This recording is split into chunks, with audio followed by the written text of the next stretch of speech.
thought, right, this is it. This is the time to strike. It was one of the biggest jewel heists in British history, carried out by the most improbable gang. These old boys in their 70s still trying to carry out the perfect crime. This film now reveals the extraordinary details of the police operation to catch the thieves. The first real breakthrough moment, eureka moment, was the breaking of the pump. With unprecedented access to one of the burglars. It was a piss-hole place anyway. I think they'd have a better security. And the exclusive collaboration of the detectives who cracked the case. We started to record conversations taking place. The biggest robbery in history, that's what they're saying. And with footage that's never been broadcast before, we'll reveal how they captured the mysterious sixth man, the electronics mastermind known as Basil. It is slightly distinctive, isn't it? You can see that throwing of the right leg. The jewellery that he had at his home address, there was just such a huge amount of it. This is the inside story of the police investigation from their point of view. This was a race against time.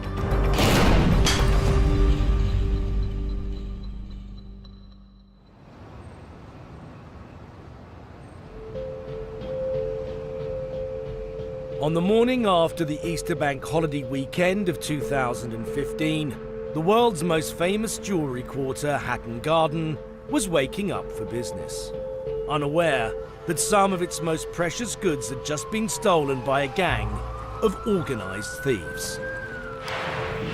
I just want to bring you some breaking news that's just reaching us here. £100 million worth of cash and jewels is estimated to have been stolen in a heist at a London vault. The vault was used mainly by traders to store their diamonds, gold and jewellery. Just after 8 a.m, police were called to investigate a break-in at the Hatton Garden safe deposit. Immediately, the case was handed over to the flying squad, a unit my father served in when I was a kid. This would prove to be one of their greatest tests against some of their oldest adversaries. Detective Sergeant Jamie Day is part of the elite team that has now decided to tell the full inside story of their investigation. What did you think when you first arrived on the scene? I can see the devastation as you come through here. Dust everywhere. This whole corridor was full of tools, water pipes, hoses, absolute devastation in here. What are you thinking at this point? Do you have any idea just how big a robbery this is? The fact that we've been called, I know this is sophisticated and it's numerous people and this is organised. But how do they get in their building? By the front door, numerous keys available for that. Everybody in this building has access to that door. The source of the key has yet to be identified. Once inside the building, they used an ingenious way to get into the vault. They climbed down the shaft of the customer lift. This lift drops you into the vault itself, right in the heart of it, but then they're confronted with this shutter which is bolted to the floor. Right. And that's where they essentially forced this shutter up.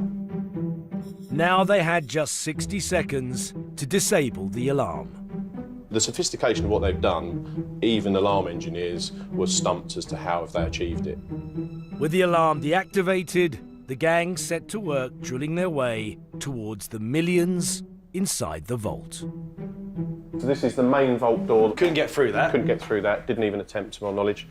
And this is the hole that they've broken into. This room is floor-to-ceiling security boxes, 999 boxes. Do you think they targeted certain boxes? No, I don't. If you went round this room, these boxes very, very unlikely to be opened. These boxes not really targeted. This is the working height that they were at throughout this area. They only managed to get in the region 70 boxes open. And there's 999. Police would later discover that it had taken the gang more than one night to enter the vault over that Easter weekend. This had caused the gang to split up, and the errors they made after that split would lead to their arrests. One mistake nearly got them caught on the first night they went in. They disarmed the alarm, but it still sent a message to the monitoring company that it had been triggered. A security guard came, saw nothing, and a false alarm was reported. The police didn't show up. After the burglary was discovered, local businesses were angry when the error was revealed. I cannot believe that they couldn't actually go into the premises and investigated it properly. The police were forced to apologise, blaming a breakdown in communications at their end. The systems and processes that we have in place weren't followed, and as a result of that, officers did not attend the premises when in fact they probably should have done, and for that I want to apologise. The flying squad were now under extreme pressure to catch the culprits. Worse still, forensic analysis of the crime scene proved fruitless. There was lots of bleach bottles at the scene. Bleach deteriorates DNA and the forensics. The thieves had also taken the hard drives of the vault security cameras, so there were no pictures of them. They'd wiped the tracks pretty well, which obviously really informed us that who we were looking at were organised, and that they were forensically aware. Speculation raged in the press about who was responsible for the heist. I mean, initially it was, is it the Pink Panthers who've come in from Eastern Europe to do it, or, you know, ex-soldiers? Or, I mean, there was very entertaining speculation. It seemed to be sophisticated and well planned, from actually gaining entry into the premises to actually drilling the hole. The burglars' timing of the heist gave the police even more problems. Breaking in over the bank holiday weekend gave the burglars a head start and put the police on the back foot, giving the gang even more time to dispose of the stolen goods. The gold, the diamonds and the jewels would have gone out to a specific market. So we were really mindful that this was a race against time. And that was where the real pressure was. However, early on, detectives did make their first breakthrough. All CCTV, each premises was visited. Every street, from Hatton Garden, Hatton Wall, Greville Street, Leather Lane, there were 20 or 30 people that were dealing with that. Now detectives could finally get a look at the thieves and start building a picture of how the burglary happened. A white van arrives at about 8:20 p.m. on the Thursday night at the start of the Easter bank holiday. Minutes later, two men are seen walking towards Hatton Garden. They are followed by another man carrying a bag on his shoulder. He was incredibly savvy when it comes to surveillance, wasn't he? Yeah. So he knows there are cameras up there. He's got it on the same side, hasn't he? Absolutely. And you'll see here, he sort of just slows down a little bit, and you'll see he goes to his left pocket, yeah, and that's holds the key. there.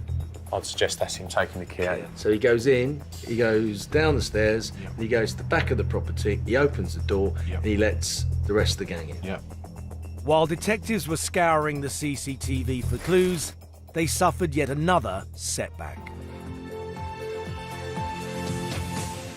New CCTV footage appearing to show the gang of burglars pulling off the jewellery robbery in Hatton Garden has emerged. An obvious part of our job, if we get sent down to the crime scene, part of a journalist's job is to try to get pictures. Hatton Garden had a very high density of CCTV cameras for obvious reasons, so we did get images of the gang. And it was a very powerful front page. Once that photograph's out there, they know how they've been captured, they know what they were wearing. That's suddenly something that we could recover, but they are now probably going to get rid of that item. The pressure was there, the number of victims that you're working for and what you're trying to achieve is high, but we picked up speed very, very quickly. Detectives now focus on the van used by the burglars. That's got to have had a number plate. We knew the number plate for that van very quickly. We know a name of the person who bought it. It's not a genuine name, it was purchased for this job. Sure. The last time it was seen on those index plates or registration plates was up near Enfield after the job. At that point, it would have been disposed of. The van was a dead end, but the CCTV revealed something curious. When the gang came out of the vault at around 8 AM on Good Friday, they didn't appear to be carrying bags full of loot. And obviously the question was, did something go wrong? And obviously it had done. We were not sure at the initial stages what had gone wrong, but that was a real chink in their armour. The CCTV then shows the gang return on the Saturday night, apparently for a second attempt. The following morning, it appeared that this time they'd been successful. But when studying the footage around an hour before the second break-in, detectives discovered something that would open up the entire investigation. We identified these two people on foot, one of which is wearing a reflective jacket, walk round to the front 88 to 90 Hatton Garden. These two characters look remarkably similar to the ones that were there the night before. Yeah. A minute later, the men returned. They then walked up the street behind the vault, where they got into a distinctive vehicle. The vehicle is a white Mercedes with a black roof, with black wheels. So how crucial to your investigation is the fact that you can connect those two suspects with that very distinctive Mercedes? That was the starting point for us. That's the first breakthrough that opens a world of opportunity for us, and that became the number one priority for us in this investigation at that time.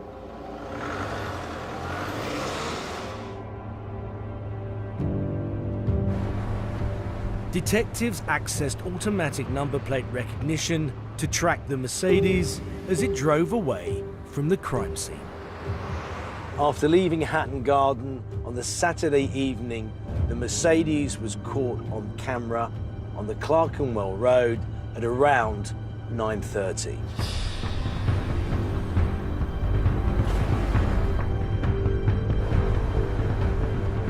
Minutes later, it was caught on CCTV in Islington. You looked at AMPR and you worked out its route. And where did it lead you? To the North London area, N1 postcode. We actually get a hit in a residential street and we deploy to that area and find the car.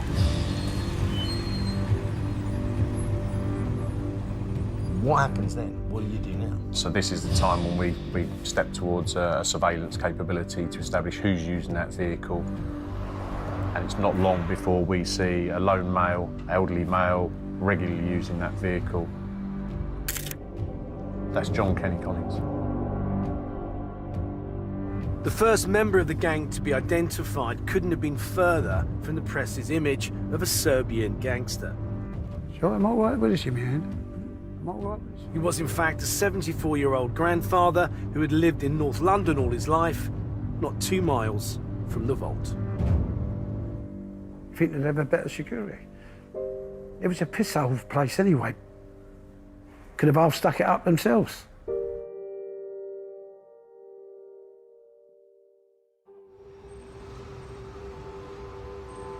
Three days after the Hatton Garden burglary was discovered, the flying squad had its first major breakthrough. They traced the distinctive vehicle from the crime scene to a John Kenny Collins, here giving his first television interview after leaving prison. It's a living. Being a criminal is a living, isn't it? It's what you do for a living. Like you feel it's what you do. So you get the name Collins, you look at his criminal record, and what does that tell you? It tells us that he's got a significant number of years in prison for serious offences, organised crime. Collins had been a face in the London underworld since the 1960s. Detectives checked the CCTV to find out what part he played in the burglary. So that's the van parks up And that's Collins. He goes into 25 Hatton Garden across the way. From that position, he can see the front door in Hatton Garden and that fire escape side door. They wanted me to be the lookout and drive the van. Collins is then seen leaving his lookout post on the Good Friday morning when the gang come out empty-handed. They now had Collins, his car, his home address, and CCTV footage of him leaving his lookout post across from the vault. They now put a surveillance team on him to see if he would lead them to other members of the gang.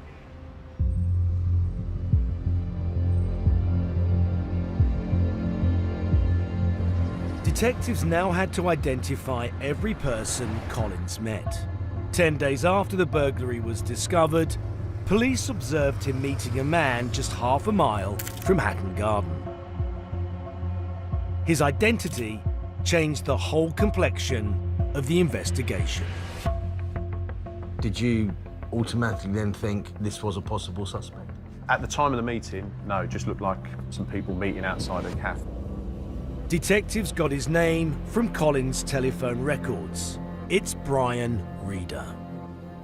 I met him in prison.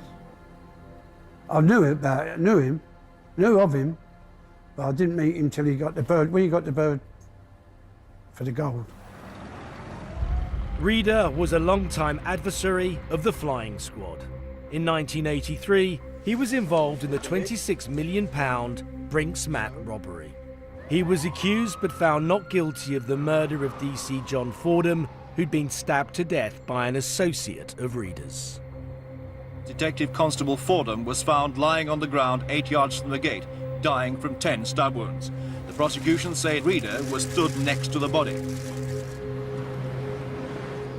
I think once it was established that that was his name, there were people in the office who were old enough to remember what had happened, some firsthand. Studying the CCTV footage of both break-ins, detectives were surprised to see no sign of Reeder on the second night. The explanation was to be found amongst the debris of the crime scene. There was a pump on the floor. It looked like their plan was to take an acro, something that would hold up a ceiling if you're having some work or knocking a wall down at home. So as you pump it, it expands, right? Yeah, they put it across this room. Through onto the other side, which is the back of the safety deposit box. Yeah. The idea is to pump that box that's there, push it over, and over it goes, giving them access. But the pump was damaged. The cabinets holding the safe deposit boxes turned out to be bolted to the ceiling and floor. Their plan had failed. Brian said that the thing would be freestanding.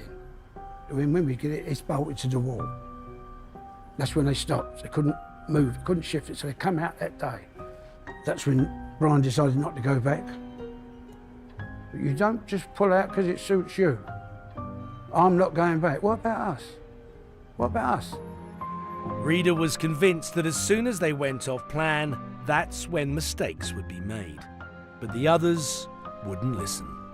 I spent, I think, maybe 3 years on it. And also, I've laid out a lot of money.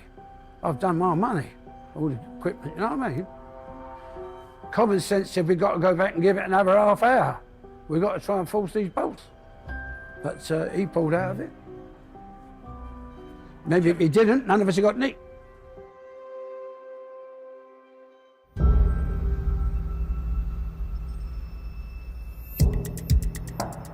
Three weeks after the burglary, detectives were still tailing Collins. They believed there was still a chance the loot could be recovered. But they needed a fresh lead, so they decided to appeal to the public. Police offered a £20,000 reward for information.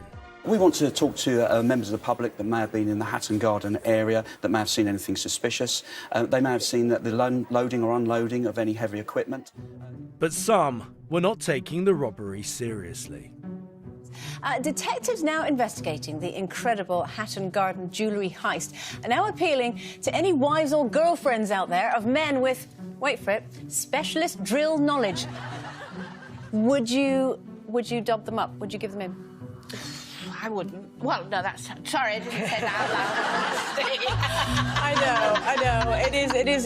We shouldn't laugh, but... I think there was a certain amount of sneaking sympathy for them. I think the main reason was the age of the protagonists, these old boys in their 70s still trying to carry out the perfect crime, and the fact nobody was injured, and also that, rightly or wrongly, people don't have an enormous amount of sympathy for people with safe deposit boxes. There are people, obviously, who probably aren't insured, have lost everything. I knew several people who suffered very badly, and we haven't really seen them back in Hatton Garden again. They go out of business? They went out of business, yeah. These were callous career criminals, yeah, they did not care. But you can't underestimate the impact that this has had on some very small businesses. And some of those lives have been absolutely smashed, some of their pensions have been completely lost. The public provided no useful clues after the appeal. Now police had to rely on their surveillance to prevent the loot from disappearing.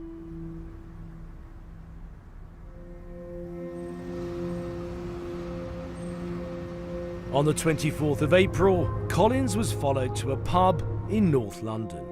There he met Terence Perkins and Daniel Jones, who would later split the gang apart. Jones is younger than the two other suspects that you have. He's mid to late 50s, but he's more physically able. He's a career criminal as well. He doesn't have a day job by any stretch. Jones, he's a keep fit fanatic. He makes out he was in the army. I'm in the army, I've been in the army, and he would go in an army training camp. He lives in a world of his own. Perkins was a very different category of criminal. He was respected in the underworld for his role in the infamous Security Express robbery of 1983. Britain's biggest ever cash robbery. They doused a vault guard with petrol and threatened to burn him alive unless they were given the keys. I didn't know Terry before he got his 22 years for the £7 million cash robbery. Terry was his own man, he's entirely different. I like Terry. The police had now identified 4 potential members of the gang, and all of them were under surveillance.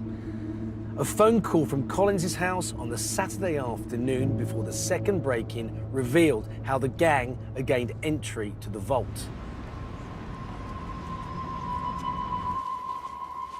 When we conducting surveillance on Collins, there was a call made to D&M Tools down in Twickenham. What's he after?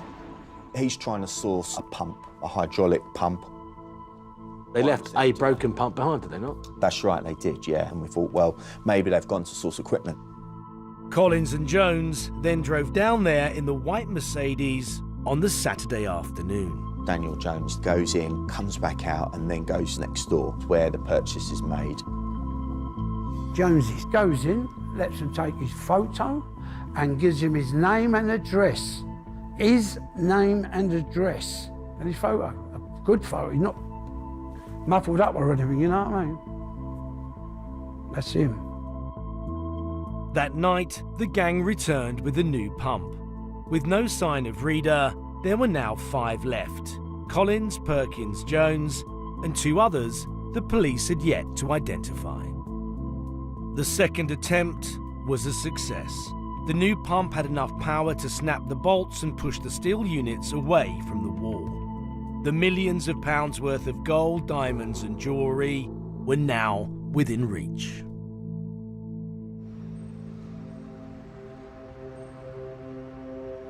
Nearly a month after the burglary, detectives still didn't have enough evidence to connect the men to the crime.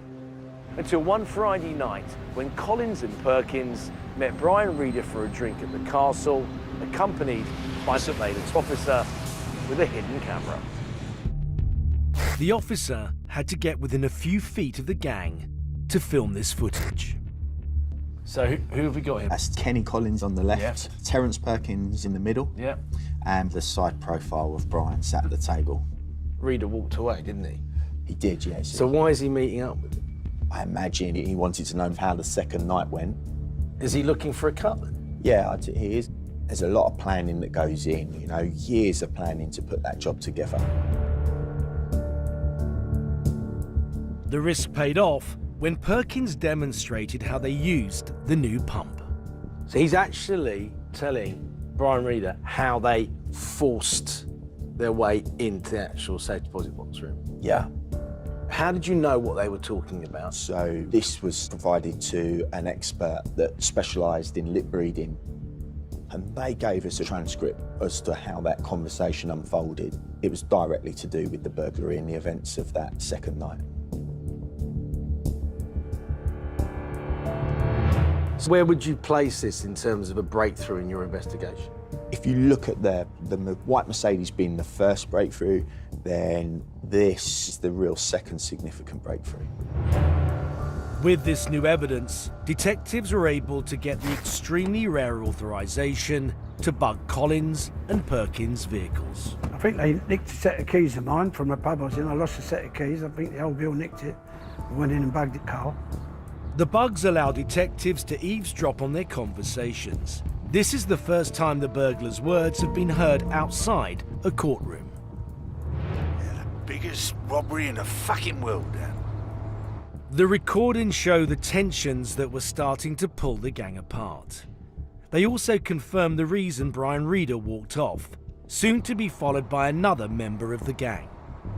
He's becoming an old ponce now, Brian. He is an old ponce. And Kenny is a soppy old...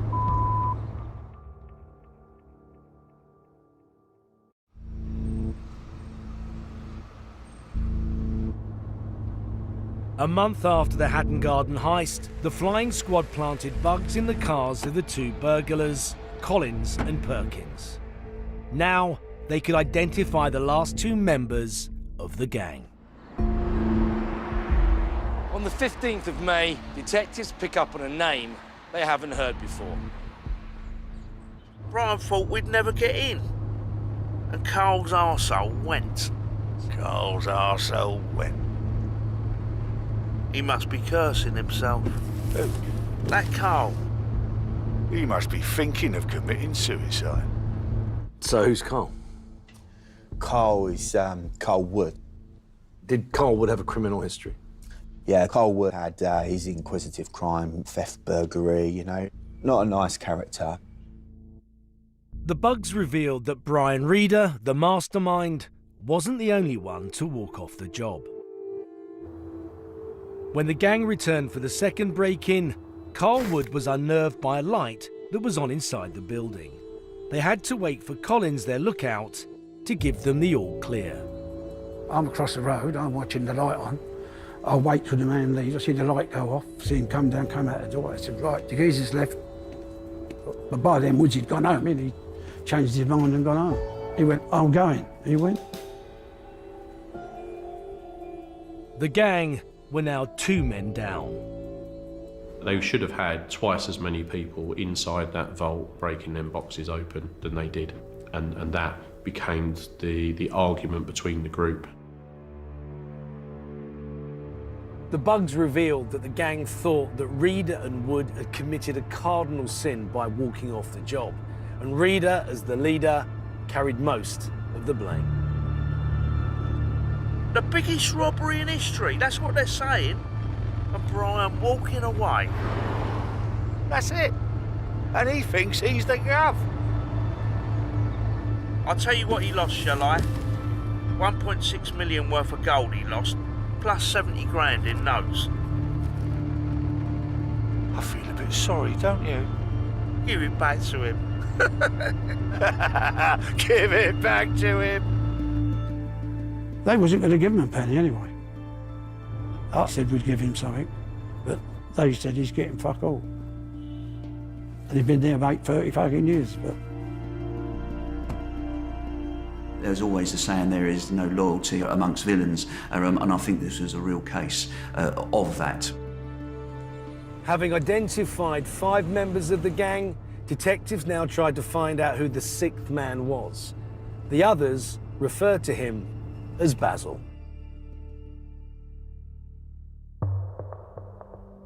The bugs revealed that it was Basil who had the key to the safe deposit building. The only one who could get nicked was poor old Basil on the key bit. You know what I mean?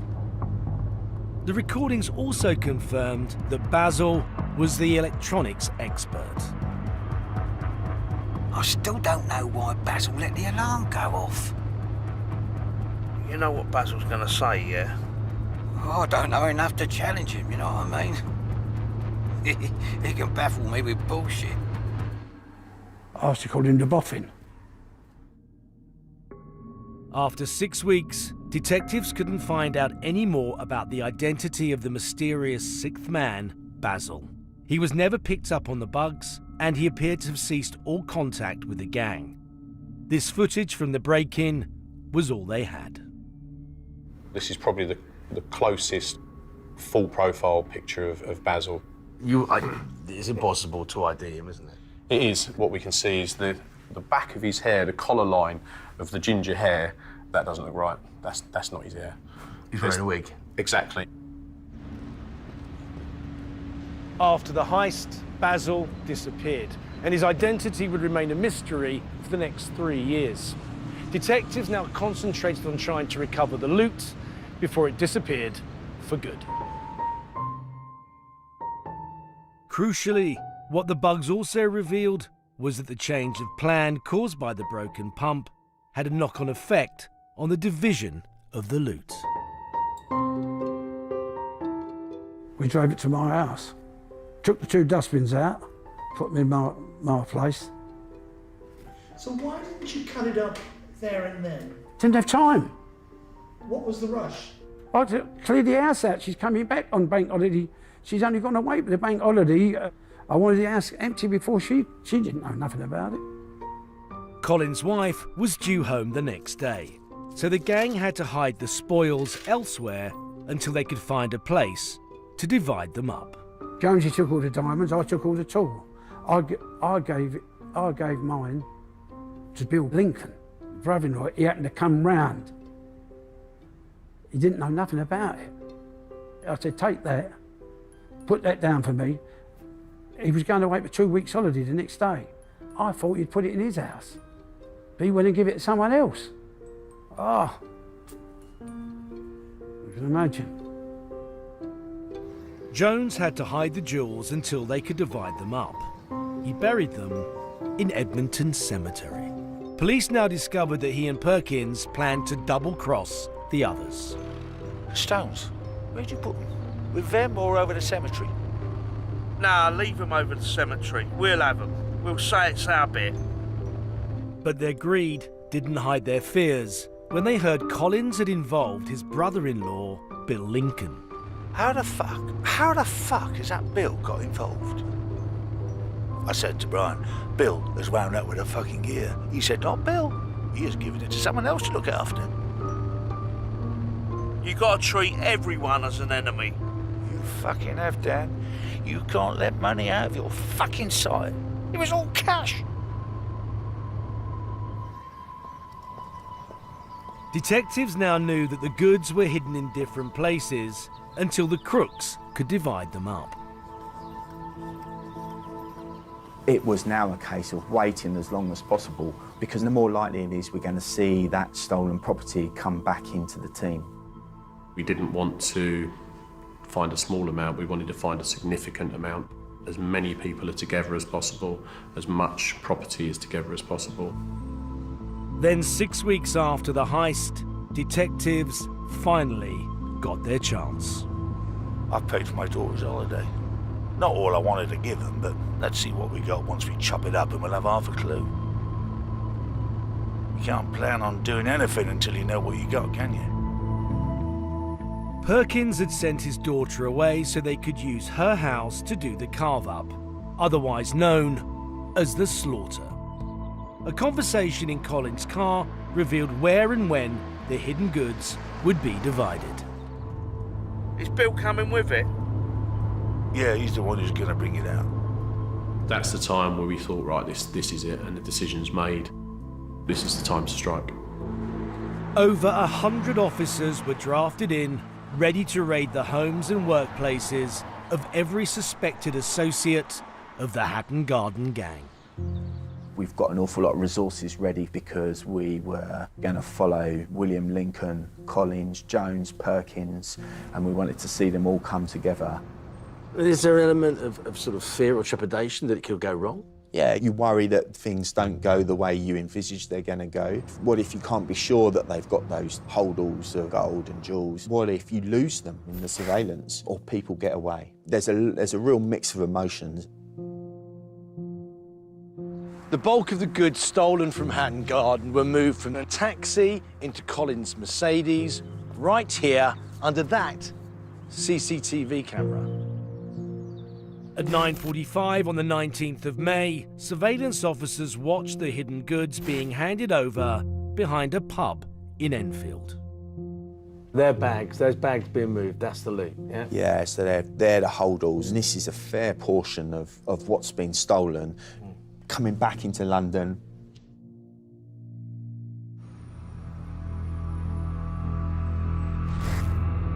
Collins and Jones were then followed to Perkins' daughter's house where the slaughter would take place. Reeder and Wood had been left out, and Basil had not been seen since the burglary.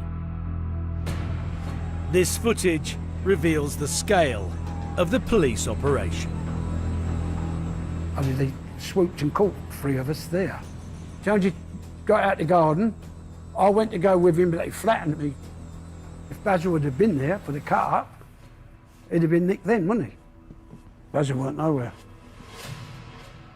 We never had nothing to do with Basil anyway. At the same time, the property of every associate of the gang was raided. The men arrested in today's raids, average age 60, are still being questioned. I'm very pleased to say that this morning 12 addresses have been raided across London. As a result, a significant amount of high-value property has been recovered. In the home searches that followed the arrests, police recovered gold, diamonds and jewellery worth about a third of the estimated £14 million that was stolen. It was a major success for Scotland Yard, but one of the gang slipped through the net, the mysterious Basil.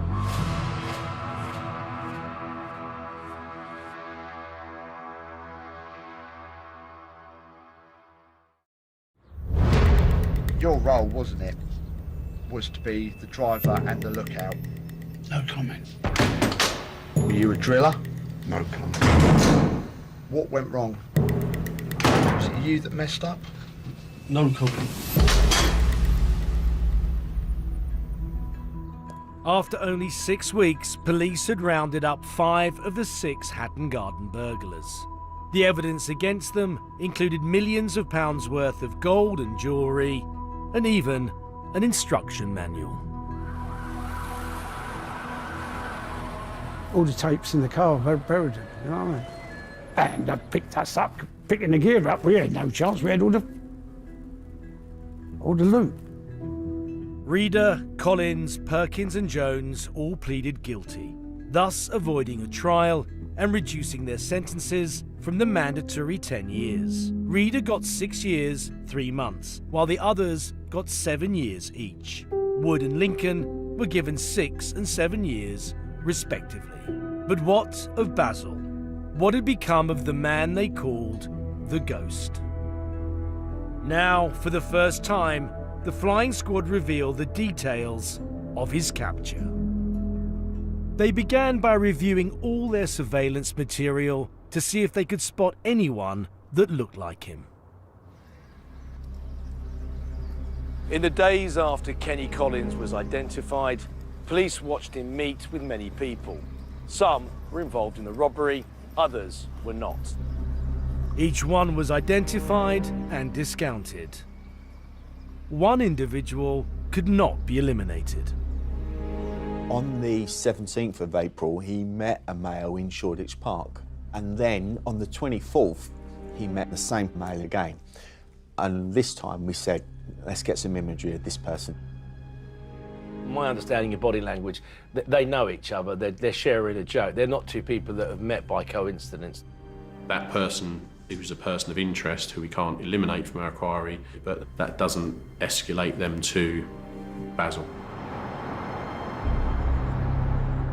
The next time Collins met that individual, undercover officers followed him to the northern end of Liverpool Road in North London. There's CCTV in the area, and you're able to sort of box off an area of interest, gives you an area where he could possibly be living. Hopefully, yes, quite a slow process. And then some research about who's there, the people that are there, and you start ticking off your list. We eventually had an address, and from the address, we have a name. At the end of 2015, detectives finally identified the man in the park as Michael John Seed, the son of a Cambridge academic. Seed lived off the grid, with no job, no visible means of income, and no phone. His approach to telephones and telephony was really disciplined. He didn't talk to any of the other conspirators. Everything was cash with him. No access to a vehicle. You know, these are all investigative techniques that we used on the rest of the team that weren't available to us for him. Police watched Seed for a whole 2 years. They realised that, like Basil, he was skilled in anti-surveillance techniques. Seed and Basil were also of a similar build.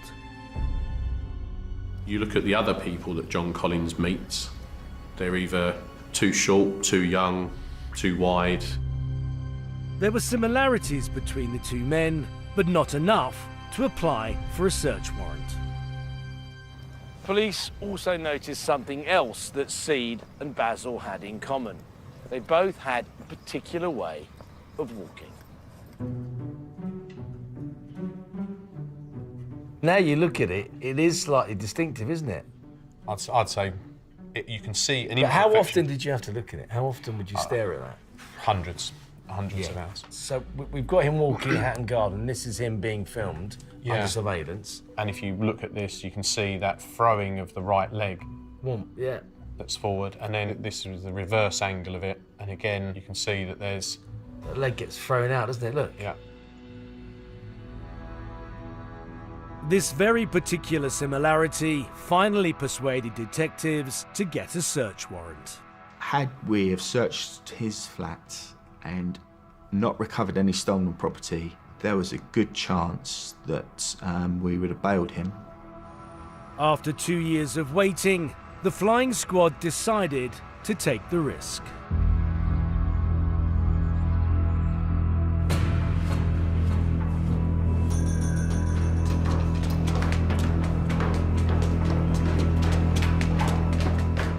We go through the door as quickly as possible. He's surprised we're there. When you look in his bedroom, there's gold smelter, electrical devices, computers, jewellery in a significant amount. On the workbench were 2 gold bars with their assay numbers on. They were part of stuff stolen from Hatton Garden. And what did he say? What did he say when you said, well, what's this?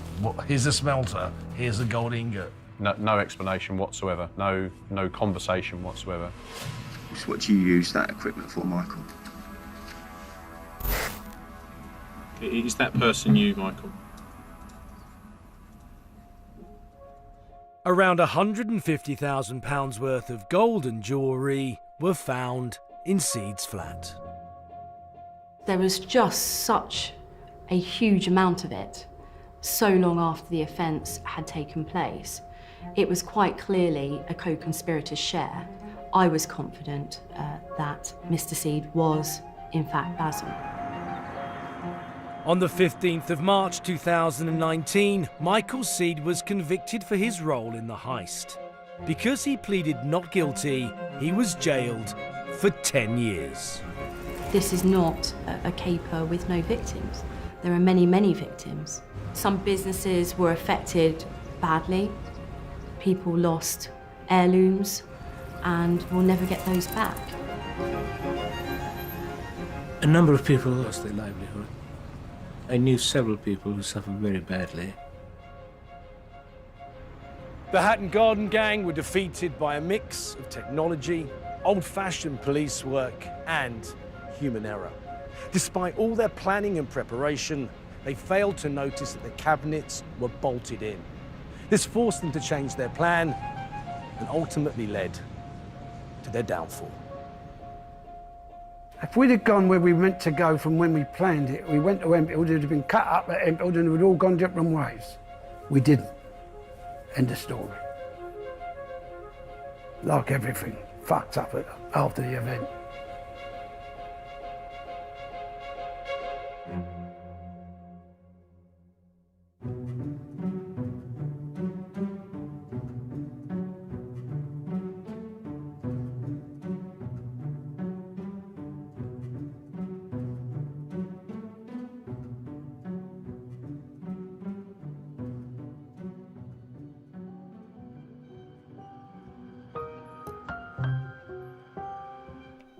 If you missed any of our drama based on the true story of Hatton Garden from writer Jeff Pope, the full series is available now on ITV Hub. Over on ITV3 next tonight, it seems Ruby hasn't been entirely honest with Gabriel in Good Karma Hospital. Next here, it's the ITV News.